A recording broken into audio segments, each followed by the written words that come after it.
여러분 이제 한 주간 또 지내시다가 오늘 예배드리러 오셨습니다. 우리가 하루하루 살아가면서 내가 지금 누구 앞에 살고 있는가? 지금 내 앞에 누가 계시는가?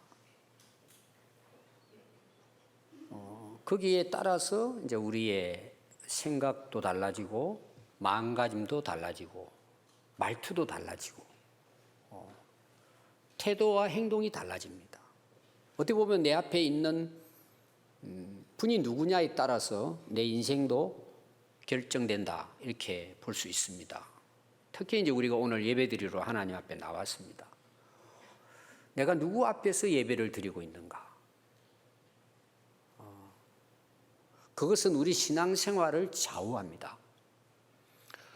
제가 이제 군대 가서 80년 초에 제대를 해서 신학교 복학을 했는데 그때 이제 제가 섬겼던 교회가 중앙대학교 앞에 있는 교회였습니다. 거기에서 이제 학생회하고 제가 이제 대학부 청년들을 이제 담당을 해서 제가 사역을 했습니다. 근데 어느 날 이제 주일날 예배를 마치고 식사가 하고 난 후에 오후에 청년회가 모임을 가졌어요.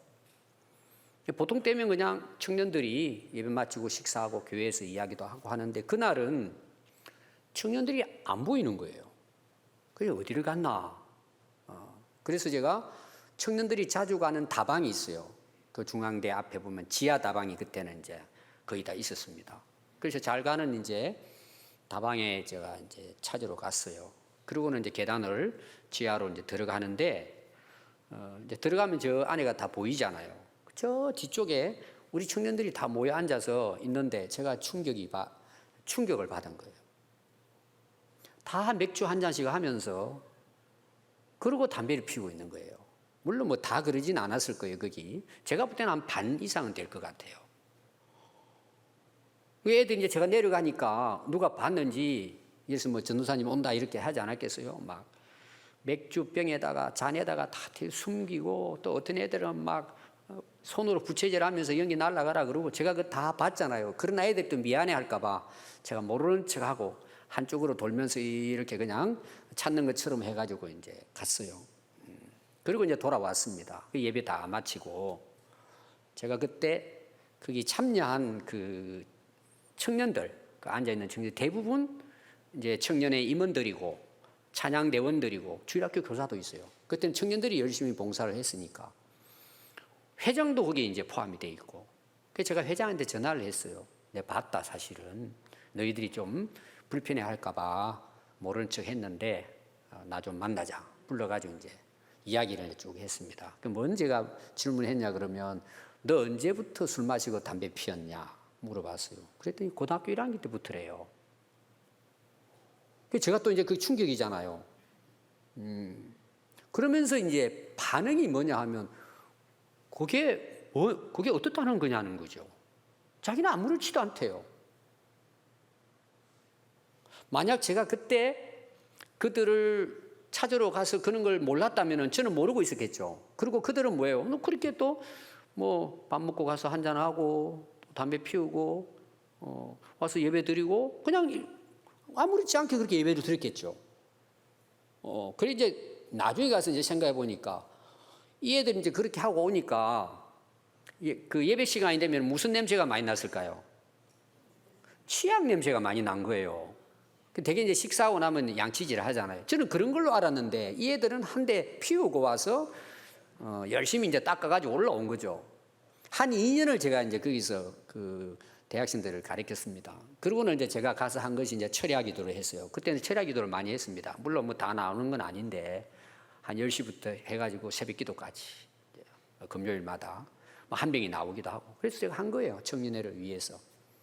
그러고는 이제 토요일 날 또 모아놓고는 소그룹 성경 공부하고 그리고 이제 새해가 되면은 또 제자 그 오살리 금식기도 가서 또 3일씩 금식하고 이제 이렇게 이제 바뀌진 거죠.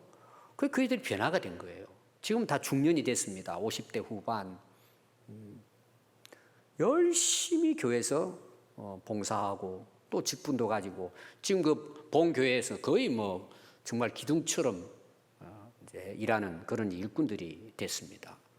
자, 오늘 여러분들이 이제 읽은 말씀을 보시면 1절에 이렇게 시작이 됩니다. 이에 예수께서 무리와 제자들에게 말씀하셨다. 자, 무리는 오늘로 말하면 뭘까요? 성도들이에요. 교회 성도들. 제자들은 목회자들이에요. 근데 거기 보면은 이에라는 말이 나오죠. 이게 제가 연결시켜주는 접속사인데 굉장히 중요합니다. 성경에는 앞에 뭐가 있어 가지고 예수님 지금 이 말씀을 하신다. 이어 가지고. 쉬운 성경에는 그때라고 쓰고 있어요.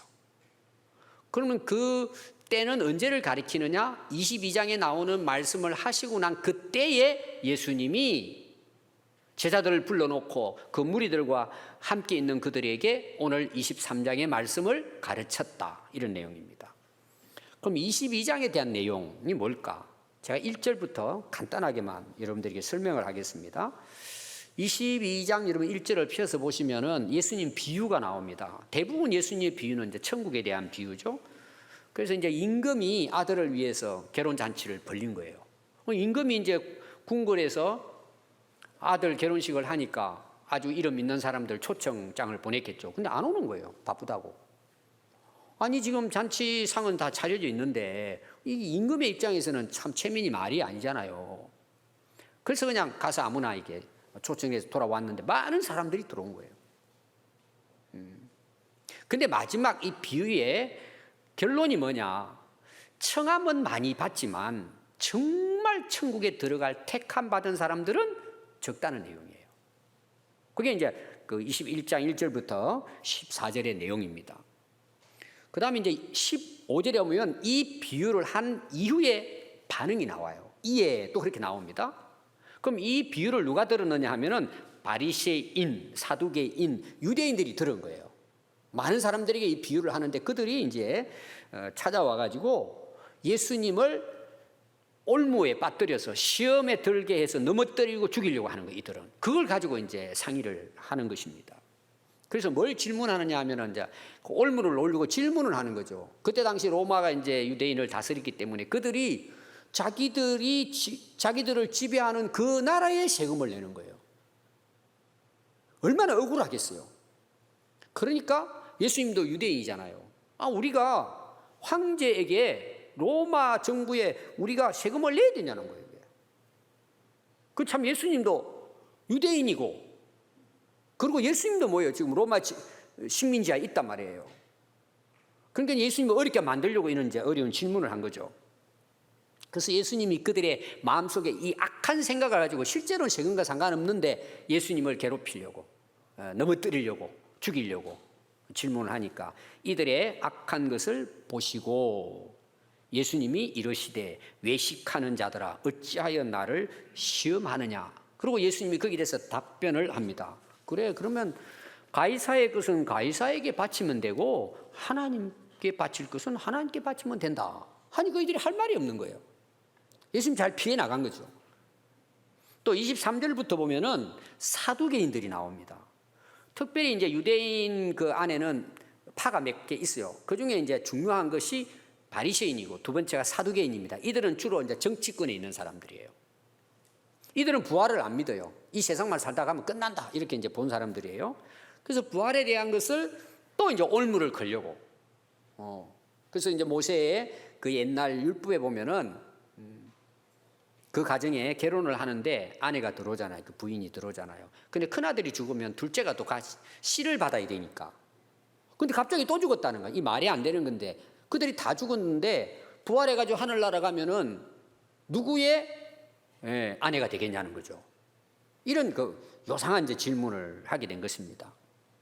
그때 예수님 답변이 뭔 줄 아세요? 아니 천국은 세상처럼 시집 장가가고 하는 것이 아니고 천사와 같이 산다. 천사와 같은 생활을 한다는 거예요. 하나님은 죽은 자의 하나님이 아니고 살아계신 하나님이다. 그리고 또 예수님께서 답변하니 그들이 이제 할 말이 없는 거죠. 그래서 대답할 수가 없어가지고 한 율법사가 또 질문을 해요. 예수님께. 그럼 선생님 율법 중에 가장 큰 율법이 뭡니까? 가장 큰 계명이 뭡니까? 물어봐요. 그것은 하나님을 사랑하고 내 이웃을 내 몸과 같이 사랑하면 된다. 사랑이 율법의 가장 큰 것이다. 조목조목 따져가지고 뭘 하냐 이게 중요한 게 아니고 사랑하면 율법을 지키는 것이다. 여러분 사랑하면은 남의 거 훔치고 남을 괴롭힐 수 없잖아요. 도와줘야지. 사랑이 율법의 완성이다. 이런 이제 말씀을 예수님이 하십니다. 근데 실제로 이 22장 41절에서 오늘 말씀 바로 앞에 나오는 이 중간에 있는 내용이 굉장히 중요한 내용이에요. 앞에서 제가 설교 중에 이야기했습니다. 많은 무리들이 따라오니까 예수님 질문했죠. 야, 저 사람들이 날 누구로 하느냐? 예, 선지자 중에 한 사람이라고 합니다. 그럼 제자들 너희들은 나를 누구로 하느냐? 그러니까 베드로가 뭐라 그래요? 주는 그리스도시요 살아계신 하나님의 아들이십니다. 너 참 잘했다. 하나님께서 너 복 준 거야. 그 말씀 우리가 읽었잖아요. 근데 이 질문을 바리새인들에게도 예수님이 하셨다는 거예요. 그게 이제 41절부터 나옵니다. 바리새인들이 모였을 때에 예수께서 그들에게 물으십니다. 너희는 그리스도에 대하여 어떻게 생각하느냐? 누구의 자손이냐? 하고 물어보는 거예요. 그들이 지금 그리스도를 기다리고 있단 말이에요. 구약에 하나님이 약속한 구원자들을 유대인들은 율법을 너무 잘 아니까 선지자의 말씀을 너무 잘 아니까 그들은 당연히 우리를 구원할 구원자를 기다리고 있단 말이에요. 그럼 너희들은 지금 예수님이 그리스도로 오셨는데 모르고 지금 죽이려고 하고 있단 말이에요. 그럼 너희들이 알고 있는 그리스도는 도대체 어떤 사람이냐? 그러니까 그들이 하는 말이요. 다윗의 자손입니다. 다윗의 후손으로 온다. 여러분 마태복음 1장 딱 시작되면 이게 나와요. 다윗의 후손 예수 그리스도의 세계라 이렇게 나오거든요. 다윗의 후손을 통해서 예수님이 계보가 이게 연결된단 말이에요. 그러니까 자기들은 다윗의 후손으로 옵니다. 이 말은 뭐냐 그러면은 다윗의 후손의 아들로 온다는 이제 이야기를 이들은 한 거예요. 실제로 예수님이 다윗의 후손으로는 오셨지만 다윗의 피를 물려받은 건 아니죠. 그걸 제가 앞에서도 이야기했습니다. 동정녀를 통해서 성령으로 통해서 죄 없이 하나님의 아들이 오신 것을 앞에 제가 설명을 드렸어요. 근데 예수님이 뭐라고 이야기하시느냐 하면은 다윗이 이미 그리스도에 대해서 고백을 했다는 거예요. 성령의 감동을 가지고. 다윗도 그걸 모르는 거예요. 어떻게 고백을 했느냐 하면은 거기 43절부터 나옵니다. 이르시되 그러면 다윗이 성령에 감동되어 어찌 그리스도를 주라 칭하여 말하되. 그러니까 다윗이 자기 후손인데 후손을 보고 이분이 그리스도 주다 이렇게 말을 했다는 내용이에요. 인용을 해가지고. 그래서 44절에 보면 주께서 이 주는 하나님 내 주께 주는 그리스도를 가리키는 거예요. 이르시되 내가 내 원수를 내 발 아래 둘 때까지. 이게 예수님께서 십자가에 돌아가심으로 그리스도가 그 사단 마귀 역사를 물리치고 우리를 구원하시는 것에 대한 이제 말씀을 다윗이 했습니다. 내 발 아래 둘 때까지 내 우편에 앉아 있으라 하셨도다. 다윗이 그리스도를 주라 칭하였은즉 그의 자손이 될 수 있냐는 거예요. 다윗의 후손으로는 오지만 어찌 후손을 보고 다윗이 미리 나의 주님이십니다. 후손 태어날 거를 다윗이 예언했다는 거예요. 당신은 나의 그리스도라고. 그렇게 고백을 했다는 거예요. 이거 너희들 어떻게 알고 있냐 이거예요. 이제 예수님 자신을 가리킨 거죠. 그들은 이 내용을 몰랐던 거예요. 그동안에. 그냥 다윗의 후손으로 이 땅에 이스라엘을 왕으로 자기가 세워서 자기들을 왕권을 가지고 세상을 다스릴 그런 다윗 같은 왕만 생각한 거예요. 근데 그리스도는 오셔서 어떻게 하죠? 고난을 받고 십자가에 돌아가시고 부활하시잖아요. 자기들이 십자가를 못 받고 그리스도로 인정하지 않았다는 내용이에요. 이들은. 그래서 오늘 23장 1절부터 이제는 대상이 누구예요? 무리들과 제자들에게 이 내용을 보여주시면서 제자들에게 하시는 말씀이에요. 그래서 여기 이제 1절에 나오는 무리와 제자들은 오늘로 말하면 뭐라고요? 교회 모여있는 우리 성도들, 그 다음에 또 목회자라고 이제 우리가 보고 이 말씀은 들으시면 됩니다. 오늘 우리들에게 말씀하신다 이 말이에요. 그때 말씀한 이 내용이.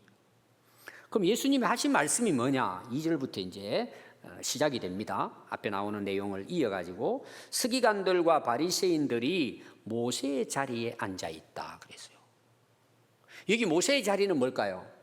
구약에서 율법을 하나님이 모세를 통해서 이스라엘 백성에게 전달했잖아요. 그래서 모세 오경이라고 한단 말이에요. 근데 이 바리새인들, 서기관은 성경을 필사해가지고 성경을 보존하고 해석하는 사람들이에요. 가르치고. 그리고 특별히 이제 바리새인들은 율법의 교사로서 율법을 지키고 이들을 다른 사람에게 가르치는 둘 다 교사의 역할을 하는 사람들이에요. 근데 이들은 모세의 자리에 앉아있다 그러고 이게 자기들이 뭐예요? 어떻게 보면 권위예요. 이렇게 해서 우리는 모세 율법을 가르치는 선생들이다. 그리고 이제 사람들 앞에서 자기들을 내세운 거죠. 그러므로 무엇이든지 너희들은 그들이 말하는 바는 행해라는 거예요. 자, 모세의 율법을 이스라엘 백성들이 가르칩니다. 그럼 그 하나님 말씀이잖아요. 그 말은 다 옳아요. 그 말은 지켜야 잘 듣고. 그런데 그들이 하는 행위는 본받지 말라는 거예요. 왜? 그들은 말만 하고 행하지 않는다는 거예요. 그러니까 그들이 말한 것하고 행동이 일치가 되지 않은 거예요. 지금 예수님이 말씀하고자 하는 건 이 내용이에요. 그들의 말을 들어보면 천사의 말이에요.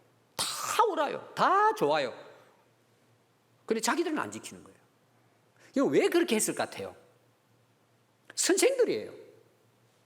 오늘 이제 목회자로 보면 저와 같은 입장이 되겠죠. 아주 천사의 말을 해요. 말씀 잘 가르쳐요. 근데 자기가 안 지키는 거예요. 이거 왜 안 지킬 것 같아요?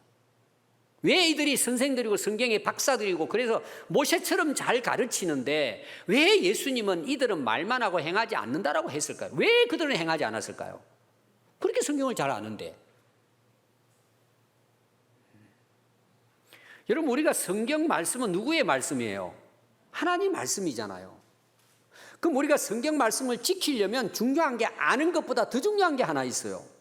그 말씀을 주신 분이 누구세요? 하나님이신 거예요. 그들에게는 하나님이 없는 거예요. 그게 말만 하죠. 자기들은 안 지키죠. 아니, 그것이 진리인데 그걸 안 지켜요? 여러분, 이제 약장수도 있죠. 약장수. 가짜 약장수 있잖아요. 가짜 약장수는요, 진짜 약장수보다 훨씬 말을 잘합니다. 그래서하게 막 진짜 들으면 속 빠져요. 그래서 여러분 홈쇼핑 많이 사시죠? 저거 별로 관심 없어요. 자꾸 듣다 보니까 계좌 번호 해가지고 넣어버려요. 나중에 집에 왔는데 둘 데가 없어요. 그렇게 좋다면 자기들이 안 지켜요. 하나님을 안 믿는 거죠. 이게 지금 바리새인들에 대해서 예수님이 지금 지적하는 말씀입니다. 그래서 너희들은 절대 이들을 본받지 말라는 거예요. 자, 4절 보면은요, 이들이 하는 실제 행위가 나와, 실체, 그들의 정체가 나와요. 또 무거운 짐을 묶어 사람의 어깨에 지워요. 자, 이거 말은 뭐냐? 율법을 예를 들어서 아까 이제 우리가 사랑이라는 말이 나왔잖아요. 이걸 막 상세하게 구체적으로 이걸 다 열거를 해요. 실제로 그렇게 했습니다, 이들이. 그게 뭐냐 하면 예를 들어서 이제 주일날 예배를 드려야 된다. 몇 시부터 몇 시까지 모이고 어떻게 하고 이걸 막 세분화해가지고 안 해도 될 거를, 그리고 자기들의 전통을 법으로 만들어가지고 법치화해가지고 안 지키면 벌 받아, 이렇게 이제 사람들을 갖다 괴롭히는 거예요. 예를 들면 우리가 이제 쌀 20kg 정도면 우리가 어느 정도 남자들, 여자분들도 힘 있는 분들은 계단 타고 집까지 올라갈 수 있잖아요. 100kg를 어깨에다가 올려놓는 거예요. 죽으라는 거죠, 그게. 근데 문제는 뭔 줄 아세요? 그 다음 말씀 보십시오. 자기는 이것을 손가락으로도 움직이려 하지 않는 거예요. 자기들은 고생 안 하는 거예요. 그렇게 시켜놓고 자기는 안 지키는 거예요. 그거는 다 펜대 굴려가지고 다 하라고 해놓고는 자기들은 한 말씀도 안 지키는 거예요. 그게 그들의 모습이고, 또 5절 보면 그들의 모든 행위를 누구 보이라고 하는 거예요? 사람에게 보여주려고 하는 거예요. 사람들에게 보여주고. 근데 이제 어떻게 보여주느냐 하면은 곧 그 경문 띠를 넓게 하며 옷수를 길게 하고 그랬어요. 자, 여기 경문이 나오는데 경문이라는 것은 하나님의 말씀 함이에요. 선구함이라고 보면 됩니다. 그래서 여러분들이 지금도 그 이스라엘 예루살렘 가면은 이분들이 위에 뚜껑 있는 모자 쓰고 그 다음에 이 이마에다가 이렇게 나무 각을 만들어 가지고 띠를 띄어 가지고 묶고 다닙니다. 그 앞에 나무 각이 그 오늘 얘기는 경문이에요. 그 안에는 성경 구절을 자기들이 기록을 해가지고 깨알같이 써가지고는 그걸 똘똘 말아가지고 이 박스 안에다 넣어놓습니다. 넣어놓고는 이 띠를 띠는데 보통 고무줄로 하면 되는데 이 띠를 멋있게 막 그 혁띠처럼 이렇게 해가지고는 이렇게 폼 잡게 이렇게 한 거예요. 멋있게. 그럼 사람들이 멀리 보면은 저분 경문을 갖다 붙이고 다니는구나. 그럼 아주 그 훌륭한 사람으로 이제 그 보여주는 거죠. 사람들에게 보여주려고 그렇게 하고. 또 이제 그들이 입는 옷이 있습니다. 근데 옷 중에서도 이제 술 아래로 이렇게 길게 따 내려 가지고 뭐 이렇게 달랑달랑 이렇게 뭐 움직이는 그 길에 막 끌 정도로 하면서 이제 멋있게 이제 보인 거죠. 가가지고. 그러면 이걸 어디서 이제 그 하느냐 하면은 잔치 윗자리에 앉아 그렇게 해가지고 나는 이런 사람이다. 잔치 자리에는 제일 윗자리에 앉고 회당 오늘만은 교회당이에요. 높은 자리에 앉고 시장에 가가지고는요, 시장 이제 입구 같은데 서가지고는 사람들에게 보이려고 저분은 훌륭한 그 선생님이구나. 그럼 거기 서가지고는 어떻게 해요? 다른 성경 말씀 보면은 성경 그 말씀을 암송하기도 하고 그리고 또 거룩하게 이제 기도를 하는 거죠. 오, 하나님 그런 손 들고는 지나가는 이제 시장에 사람들이 이제 왕래하면서 야, 저분 대단한 랍비 우리 선생님이구나. 그때 당시는 그걸 아마 그렇게 본 것 같아요. 가면서 선생님 수고하십니다. 훌륭하십니다. 이렇게 이제 칭찬을 많이 한 것 같아요. 그때 당시는 또 잘 모르잖아요, 성도들이. 그럼 오늘날 한번 생각해 봅시다. 저도 이제 목사 안수 받을 때 목사 가운을 입었어요. 지금 없습니다. 초창기 이제 입었죠. 지금도 이제 목사 가운을 입는 분들이 있습니다. 제가 이제 목사 가운을 없으면 뭐 성가대 가운 하나 빌려가지고 구시장 앞에 입구에다 다 제가 서가지고 그리고 할렐루야 하나님 그러고 제가 서서 모자 같은 거 하나 쓰고 뭐 이렇게 해가지고 기도하고 있는 걸 여러분 지나가면서 봤어요. 우리 장로님이 구시장 오셔가지고 보니까 우리 담임 목사님이야. 근데 그 입구에 서가지고 막 하면서 막 주기도 외우고 막 이런 모습을 우리 장로님이 보셨다면 저를 어떻게 봤을까요? 코로나 걸리셨나? 뭐 예를 들면은 그리고 지나가는 사람이 어떻게 보고 야, 저분 훌륭한 목사님이나 할 것 같아요? 오늘로 말하면 또라이라 그러죠. 근데 그때는 이게 통한 것 같아요. 이렇게 했단 말이에요. 이렇게. 아니 자기들이 옳다면 자기들이 지켜야죠. 근데 겉으로만. 여기 중요한 점이 뭐냐. 왜 이렇게 했느냐는 거예요. 사람에게 보이려고. 사람이 알아주라고. 나 알아주라고. 쇼를 한 거죠. 그래서 이들에 대해서 예수님께서 말씀을 하시는데요. 이런 이 외식하고 쇼하는 이들을 향해서 13절부터 나와요. 12절 뒷부. 여기에 대해서 예수님께서 책망하시는 내용이 나옵니다. 화 있을진저 외식하는 서기관들과 바리새인들이여 너희는 천국 문을 사람 앞에서 닫고 너희도 들어가지 않고 들어가리 하는 자도 들어가지 못하게 한다. 자, 제가 22장 1절이 뭘로 시작됐다고 비유가 천국 비유에 대한 이야기예요. 그들은 싫어했다 이 말이에요. 그들 오지도 않고. 이들은 뭐예요? 이렇게 하는 이 행위들이 그들은 화를 당하는 사람들이에요. 다른 사람도 천국에 못 들어가게 하고 자기들도 못 들어가는 거예요. 참 불행한 사람들이죠. 또 이번 15절 말씀 보면은 화 있을진저 외식하는 서기관들과 바리새인들이여 너희는 교인 한 사람을 얻기 위해 바다 육지로 두루다니며 겨우 한 사람을 교회당에 데려왔는데 너희보다 배나 더 지옥 자식을 맞는다는 거예요. 잘못 가르쳤으니까.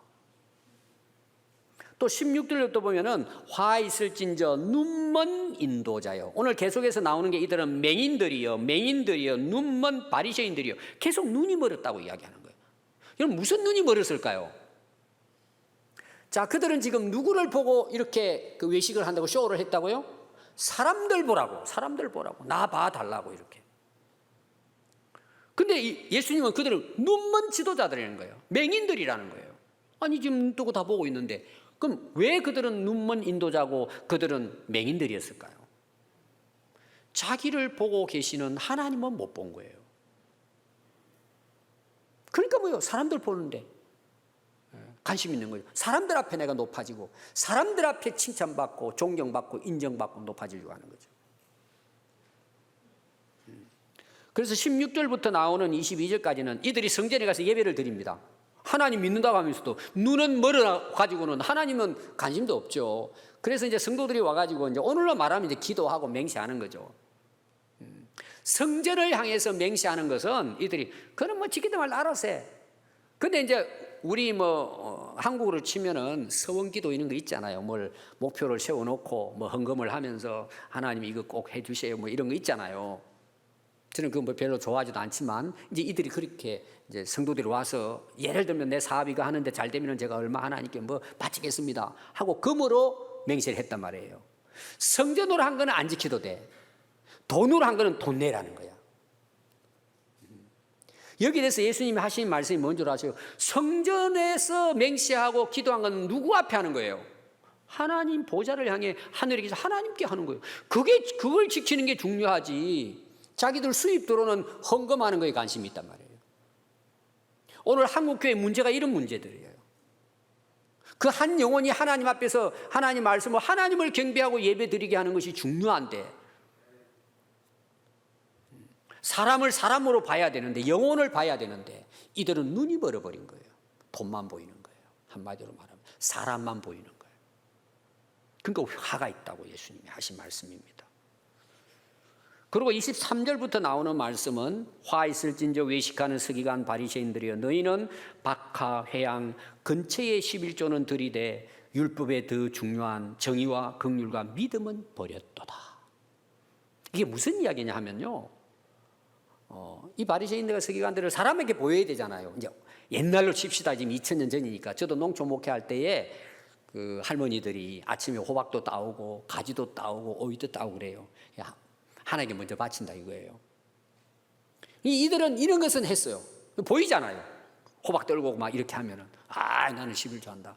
그런데 진짜 하나님 말씀이 원하는 정의롭게 바르게 살고 하는 거, 사람들을 긍휼히 여기고 사랑하는 이런 거는 아예 무시해버린 거예요. 사람들이 무거운 짐을 지우고는 천국도 못 가게 하는 이런 외식과 쇼를 했단 말이에요.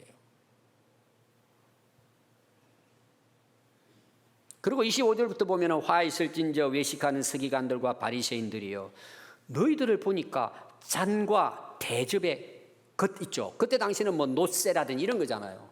조금 시간 지나면 녹이 쓰니까 아주 그냥 반질반질하게 그릇의 바깥을 겉을 깨끗하게 닦았다는 거예요. 그 안에는 탐욕과 방탕으로 가득하도다. 안을 들어보니까 다 썩어서 냄새가 나는 거예요. 그래서 눈먼 바리새인들이요 너희들 왜 안을 못 보냐는 거예요.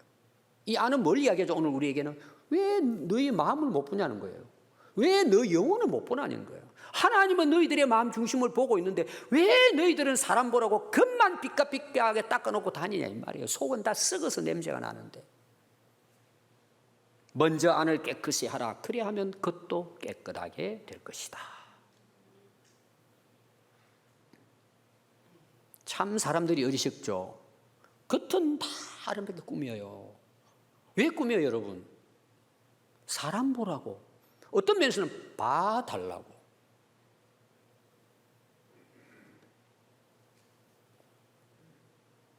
근데 속은 썩어가고 있어요 지금 세상이.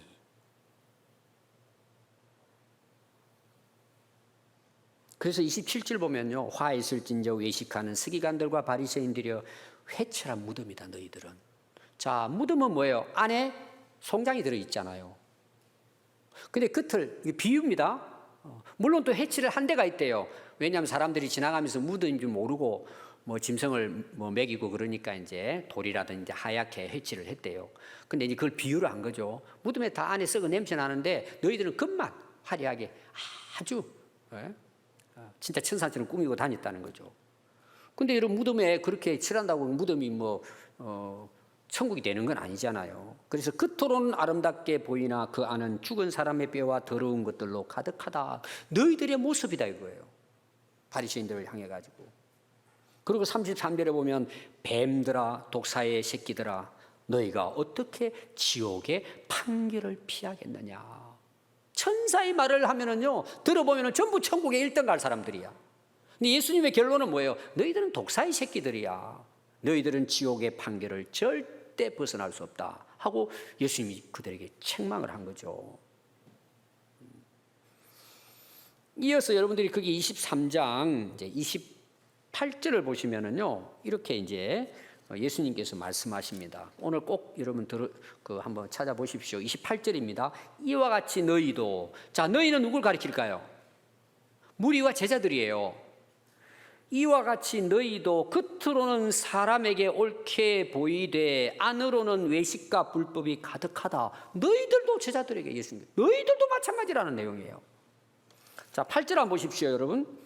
앞에 그 서기관 바리새인들에 대한 그 말은 따르되 그들의 행하는 건 따르지 말라. 그들은 외식하는 자들이다, 쇼하는 자들이다. 그러면서 8절에 그러나 너희는 랍비라 칭함받지 말라. 너희 선생은 하나요, 너희는 다 형제들이다.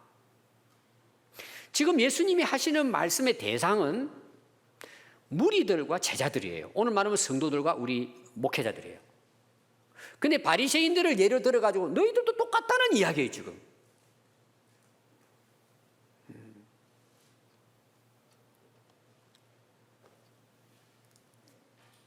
제가 이제 한 번씩 다른 분의 차를 이제 탈 때가 있습니다.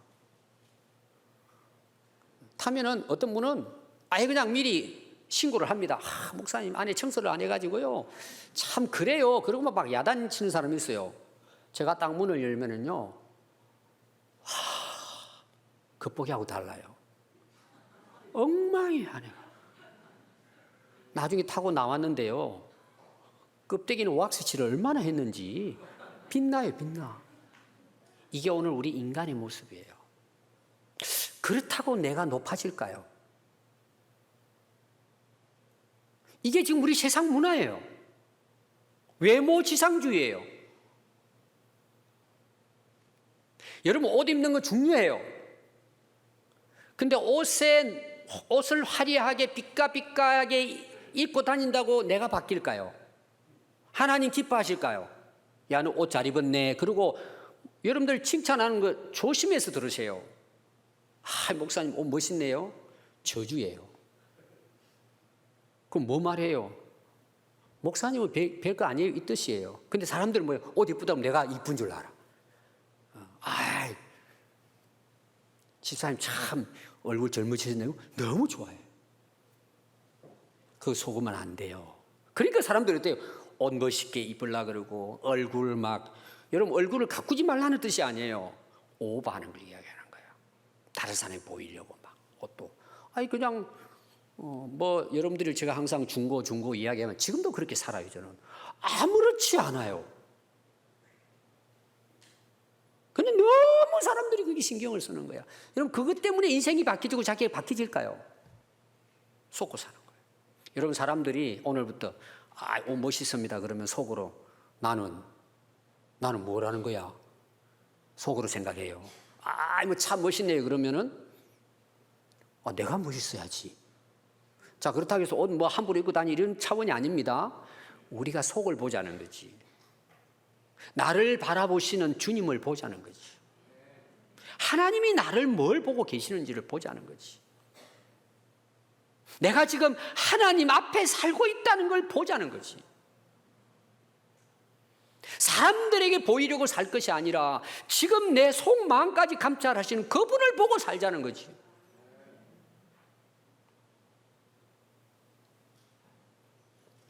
그래서 11절에 보면요, 너희 중에 큰 자는, 여기는 위대한, 가장 위대한, 유명한 이런 뜻입니다. 좋은 의미에서 큰 자는 너희를 섬기는 자가 된다. 자, 사람들은 막 그런 거 있잖아요. 세상에서 위대하고 막, 여러분 그게 뭐 다 나쁜 건 아니에요. 훌륭한 사람 많죠. 근데 진짜 큰 자는 뭐예요? 남을 섬기는 자라는 거예요. 세상 사람들이 기준이 아니고. 그래서 누구든지 자기를 높이는 자는 하나님 낮게 만드신대요. 낮아지게 하시고 누구든지 자기를 낮추는 자를 하나님 높이신대요. 여러분 어느 것을 택하실래요? 여러분 성경을 보는 데 있어서 여러분들이 정확한 눈을 가질 필요가 있어요. 여러분들 되게 이제 싫어하는 게 뭐냐 그러면 낮아져라, 겸손해라, 남을 섬겨라, 희생해라. 누가 그걸 좋아해요? 나는 높아지고 싶은데, 잘 되고 싶고, 사람들에게 인정받고 싶고, 그거 다 가지고 있어요. 근데 진정으로 높아지고 인정받고 존경받는 길은 관심이 없는 거예요. 세상적인 방식으로 쇼하는 것을 통해 가지고 그걸 얻으려고 한단 말이에요. 이걸 예수님 지금 지적하는 겁니다. 그리고 또 하나 여러분 기억해야 될 것이 뭐냐? 예수님이 낮아져라, 섬기는 자가 되라 하는 여러분 이유가 뭘까요? 그게 예수님이 오늘 말씀하고자 하는 우리에게 전달하시려고 하는 말씀의 목적일까요? 아니에요, 여러분. 그건 과정일 뿐이에요. 진짜 예수님이 우리에게 약속하는 말씀 뭐예요? 너희들을 진정으로 높여주겠다는 거예요. 정말 너희들이 진정으로 존경받는, 칭찬받는 그런 인생을 살도록 해주겠다는 거예요. 그걸 우리는 놓쳐버리는 거예요. 진정으로 사람들로부터 인격적으로 존중받고 정말 높임을 받는 그리스도인으로 살아갈 수 있도록 하시는 말씀이에요. 물론 이것은 세상적인 차원에서 끝나는 게 아니에요. 영원한 높임에 대한 예수님 말씀이에요. 여러분 영원한 높임의 말씀은 뭘 것 같아요? 제가 이제 결론 가서도 말씀드리겠습니다. 앞에 천국 비유에 대한 이야기가 해서 연결되는 거예요. 하늘나라에서 높임 받는 거예요. 영원한 하나님 나라 보좌에서 영광을 받는 것을 예수님 말씀하는 거예요. 이 세상에서 그렇게 했으니까 조금 뭐 칭찬 들었다 이런 차원이 아니란 말이에요. 영원한 차원에서. 그럼 여러분 예수님께서 지금 제자들에게 그 타겟은 제자들이에요. 그럼 예수님이 제자들을 처음 부르실 때 부름의 그 목적이 분명하잖아요. 갈릴리 호수에서 고기 잡는 제자들 찾아가지고 나 따라와라. 그럼 너희들을 사람 낚는 어부가 되게 하겠다는 거예요. 그들은 태어나서부터 젊을 때까지 고기만 잡았던 전문가들이에요. 여러분 고기 잡는 거 쉽지 않아요, 여러분. 그물을 내려야죠. 막 파도와 싸워야죠. 고기 잡는 거 쉽지 않아요, 여러분. 근데 사람을 낚는 어부가 되게 하겠다. 이거는 차원이 또 다른 거예요. 여러분 이제 그 연애 시절 있잖아요.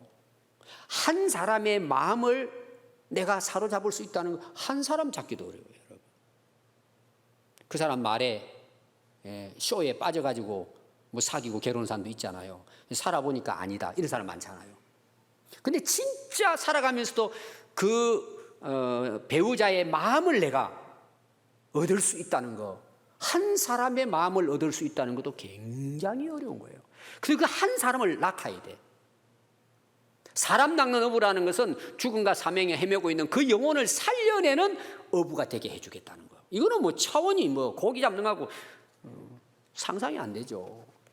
그러면 예수님께서 제자들을 그렇게 부르시고 사도행전 제가 설교를 했습니다.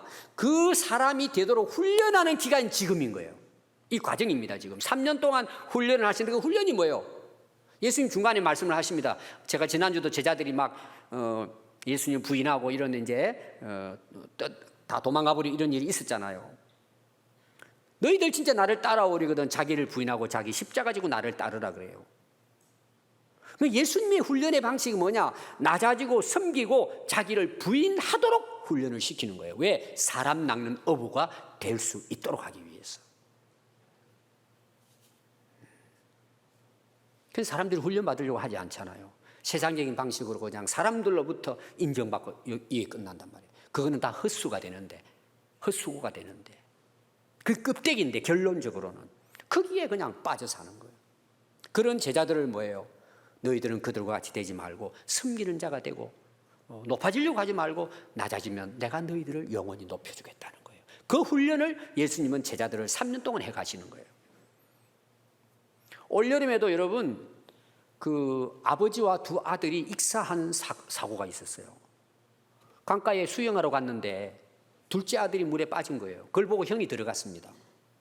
형이 끌고 오다가 힘이 빠져가지고 둘 다 빠진 거예요. 아버지가 들어갔는데 아버지까지 나오지 못하고 아들 둘의 아버지가 익사했습니다. 그때 만약에 119 대원이 한 명이라도 있었다면 쉽게 그 애를 건져냈을 거예요.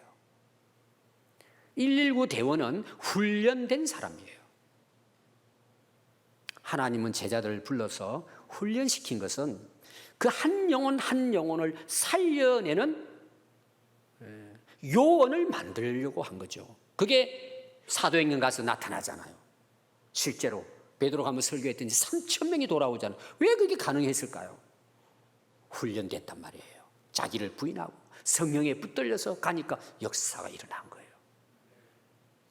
그래서 여러분, 제자들을 훈련하시는 그 예수님의 가정을 보면은 요한복음 13장에 예수님이 제자들 다 앉혀놓고 식사하고 난 다음에 수건을 가져와 가지고 제자들이 발을 다 씻겨줍니다. 그때 베드로가 뭐라 그래요?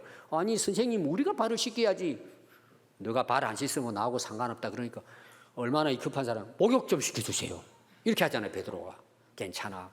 목욕은 이미 세례 받았으니까 너희들 회개하면 돼. 발 씻겨주면서 내가 선생이고 주라고 하는 내가 너희들의 발을 씻겼다면 너희들은 보지 않느냐?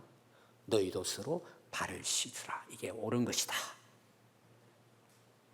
또 마태복음 20장 28절 보면 내가 이 땅에 온 것은 섬김받기 위해 온 게 아니다. 예수님은 사람들이 오니까 어떻게 했어요? 502억 역사 일어나니까 왕으로 삼으려고 그랬잖아요. 예수님이 만약에 왕으로 오셨다고 했다면 벌써 왕이 됐을 거예요. 나는 왕으로 온 것이 아니고 섬기러 왔다. 어떻게 섬기러 왔느냐? 도리어 섬기고 자기 목숨을 많은 사람의 대속물로 주기 위해 왔다는 거예요. 그 예수님의 삶을 제자들이 가르쳤습니다. 오늘 여러분들이 그 교독문에 보면은 빌립보서 2장 5절부터 나오는 내용입니다. 너희들 그리스도의 마음을 품으라는 거예요. 그리스도의 마음이 어떤 마음이에요? 자기를 비워 종의 형체로 오신 거예요, 예수님은. 그리고 사람들처럼 됐어요. 하나님 본체신데.